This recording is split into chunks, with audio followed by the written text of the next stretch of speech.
this was kind of a controversial one. I just feel like there has to be a better way, which doesn't seem like that great of an alternative, but it doesn't work as good. It's not made my life easier.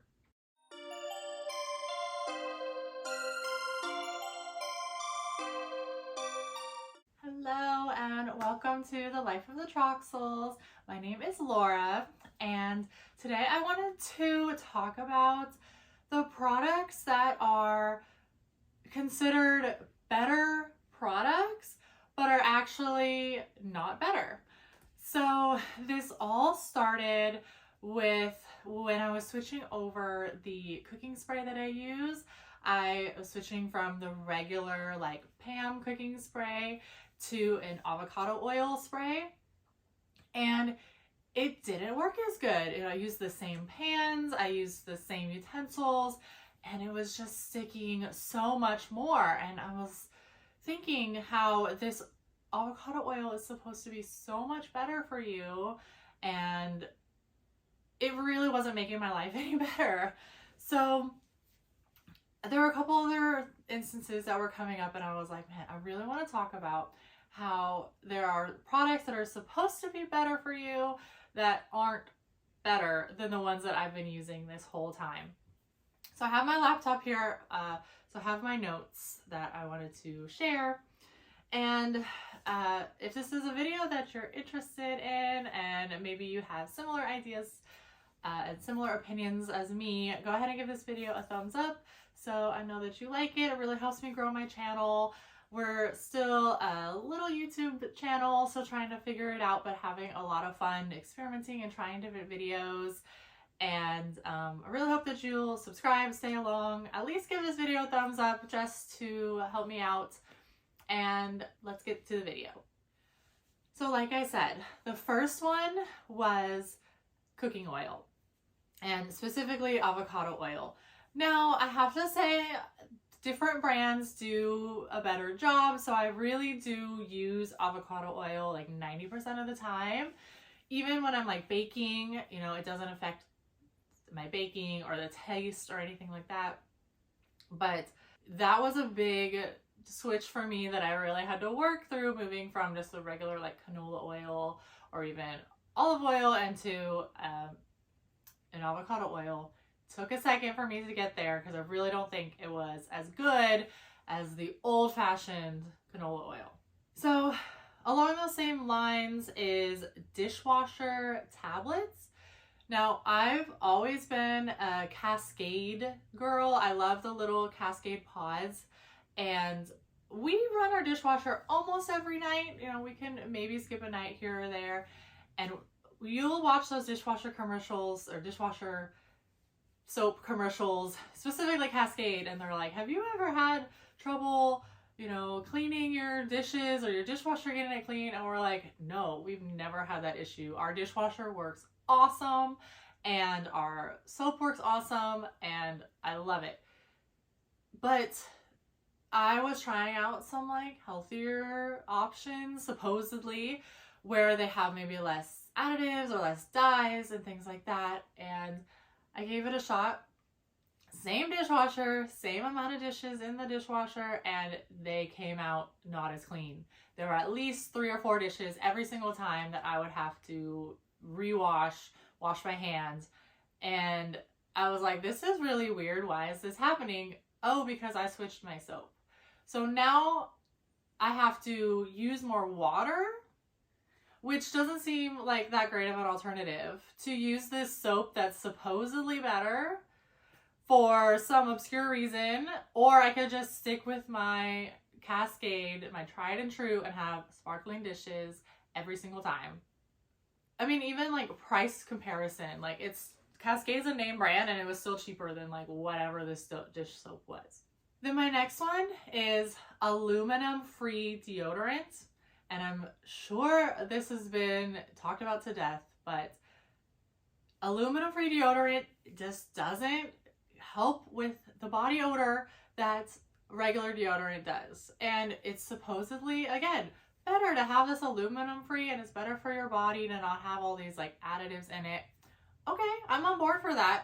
but it's also not good to be stinking up the place all of the time. So like, can we find a deodorant that doesn't have harmful carcinogens in it, but also doesn't make you stink? Because it kind of seems pointless to even wear it if it's not going to prevent the odor. Like, isn't that the whole point of wearing it? But you don't want to wear anything that's like harmful. I don't know.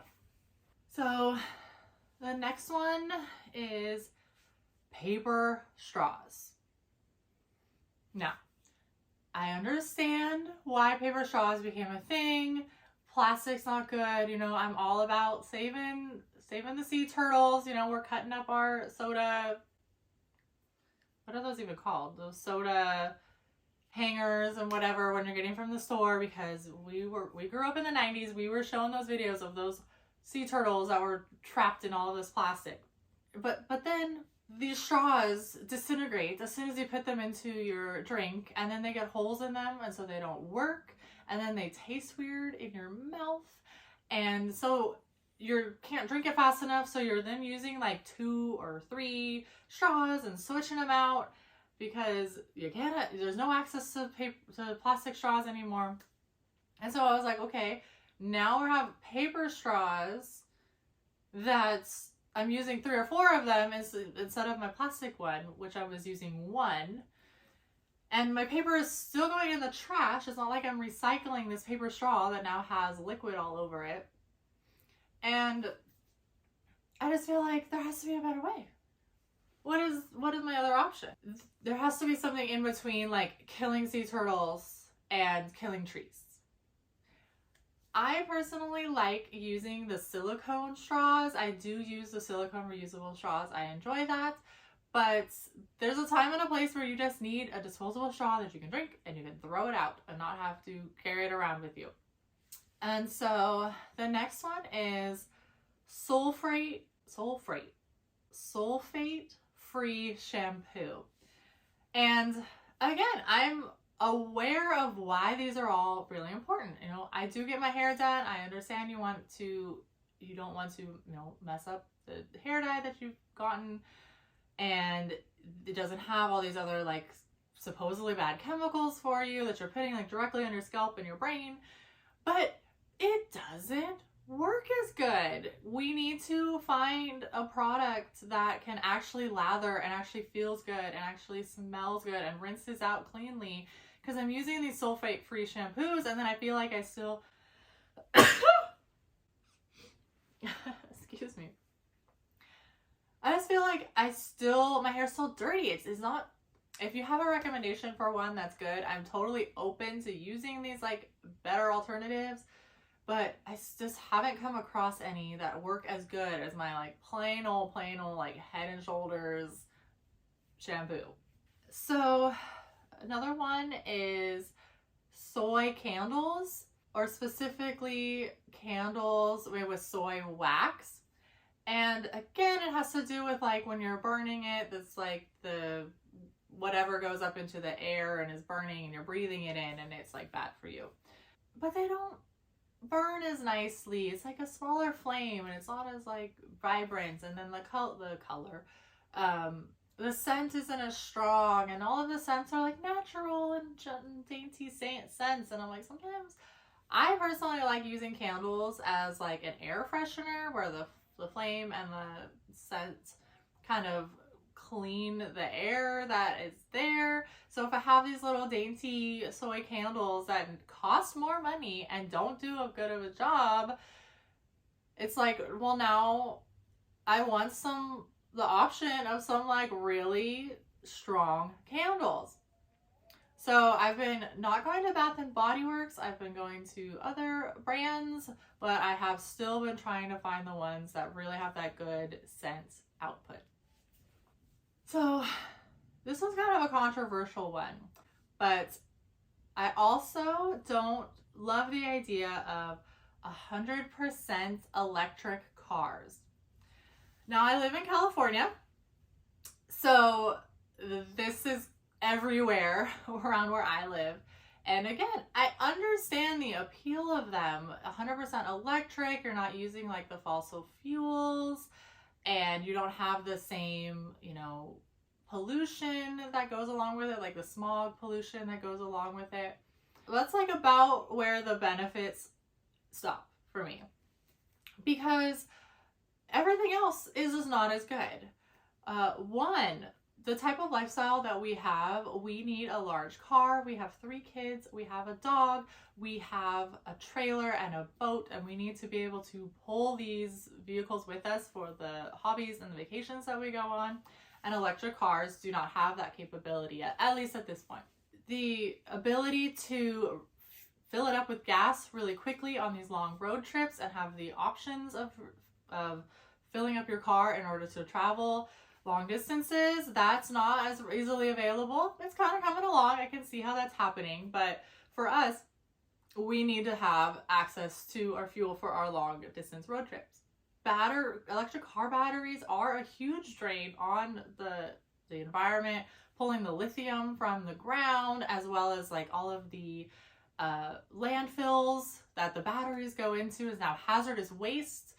And then your electric bill is like through the roof because you're charging it in your driveway every single night. So you're saving the cost on not buying gas every week, but then your electric bill is skyrocketing, which is arguably also a huge strain on the environment and the resources that we have.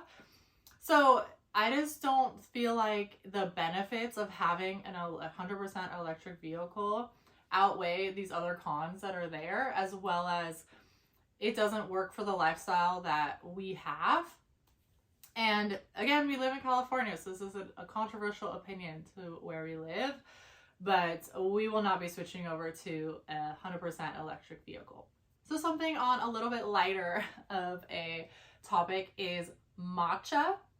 And I know that matcha lattes are very in right now, and I totally understand why. I mean, I guess I understand why the benefits and the appeal of all of these things, you know, an alternative caffeine to coffee, an alternative caffeine to tea. And, you know, I understand why that's a great option for some people who maybe have that, who aren't able to like drink coffee. But it also, I don't understand why we have to pretend that it tastes good. Because you can say, okay, I don't want to drink coffee, I don't want to drink tea, but I would like some caffeine. I don't want to drink, you know, a processed energy drink. This is a natural product. Great. But it doesn't taste good. And you're adding milk, and you're adding strawberries, and you're adding syrups, and you're adding all of these things to it to make it taste better. And then it still only tastes like 70% good. And so it's like, well, that's wonderful for you, but I would like to drink a drink that tastes 100% good and gets the same effects. So I like that there's another option that's there, but I just don't want to be misleading and say that that's a better option. It's just another option. And speaking of better like food options, I want to talk about organic snacks, but what I want to talk about is organic snack packaging, because I'm all for organic snacks. We have definitely switched way more into the more natural products, you know, not using the artificial dyes, not using like inflammatory products or, you know, pesticides, things like that. We're totally on that train. However, why are they so hard to open? I have a Welch's fruit snacks and I have a Thrive Market organic fruit snacks. And the Welch's one, my daughter can open on her own, and the organic one, she can't. And even I kind of struggle opening it. You know, the packaging, is it like also eco-friendly and it's like compostable or something? But like those things are like hermetically sealed, I swear. Fruit snacks was like the main offender, but even stuff in like the cardboard packaging, they use like extra glue, or the cardboard's like extra thick to make it seem like fancy or something. And I swear the organic packaging is so much harder to open than the regular packaging. For why? What is the reason? Okay, I'm almost done. I want to talk about mineral sunscreen. So I can't even believe that sunscreen is like a controversial topic in the crusty moms of or crusty moms? Crunchy moms of Instagram. I can't even believe that this is a topic. Topic is about around sunscreen. Is chemical sunscreen, mineral sunscreen, or no sunscreen? And I can definitely say we're not on the no sunscreen train. We for sure have a lifestyle where we wear sunscreen when we're outdoors. But then there's the option of chemical or mineral. And the mineral one is supposedly better because it creates a physical barrier. It gives that like white cast of the sunscreen that actually puts a barrier over your skin. Okay, again, less chemicals kind of seeping in the same way that like a spray sunscreen would, or like a chemical sunscreen would provide that barrier. But it's just, why does it have to be so goopy? Why can't it spread out very evenly? Why does it have to stain everything that you're wearing? You put on a bathing suit, you put your sunscreen on, now all of a sudden you've got like these spots on it as you're trying to rub it in, and your hands are all goopy, so you gotta go wash your hands. So now your hands don't have sunscreen on them because you just washed them all off. It's really hard for little kids when they're wiggly, you can't get them covered, you can't rub it in. Now everybody's pasty white. And so again, I've tried a lot of different brands and nothing has really done that great of a job. They've all protected from the sun, which I guess is like the overall goal, but it has not made my life easier. I'll just say that. It has not made my life easier. So we still do use the spray sunscreen most of the time, and then try to mix in the super zinc sunscreen, mineral sunscreens when we can. And then my last one is energy efficient washing machines. Now, we live in California, so they're very much pushing the energy efficiency, and they're pushing the, saving the water. And, we've been in a drought for a very long time, so I totally understand the need to save your water as much as possible. But also, how the heck am I supposed to clean my clothes? So a normal load of clothes, sure. My clothes wash out just fine. Now, having a husband that works in construction and having 3 kids that play outside, their clothes don't get washed all that well because we have babies in diapers. I don't think I need to go into details, but there's reasons why their clothes get a little bit dirtier than an adult's would. And then I have a husband that works in construction, so he's outside, he's got mud and who knows what kind of dirt on his clothes, and you can't get them clean enough in these energy efficient water saving washers. And I have not switched over to the supposedly better for you laundry detergent. I've switched from a scented one to an unscented one for my kids, but then your clothes kind of just smell like clothes. And I use the scented ones on my husband's clothes because his are very dirty, and they smell so much fresher when they come out and they actually feel like they're clean. And so I need some tricks on like how to wash clothes better in an energy efficient washer, or we could just stick with some washers that actually clean your clothes for you. That's a new concept. I feel fired up right now about all these things. I've been keeping my list here every time I've come across something where I'm like, I'm just frustrated by this. I feel like these are products that are supposed to be better for me and make my life better, but they just don't. Or I feel like I've been misled into thinking that these products were better, and they don't perform as well. They're more expensive, they're harder to use, they don't fit into my lifestyle as seamlessly. And I am definitely open to better for me options, better for my health, better for the environment. But I would also don't want to sacrifice the conveniences that I have in order to make those switches. So if we have some advice on some products that are better for you but also good, leave them in the comments down below. Help a girl out. But thank you for watching. I hope you stick around and subscribe and follow along for more Life of the Troxels. See you next time.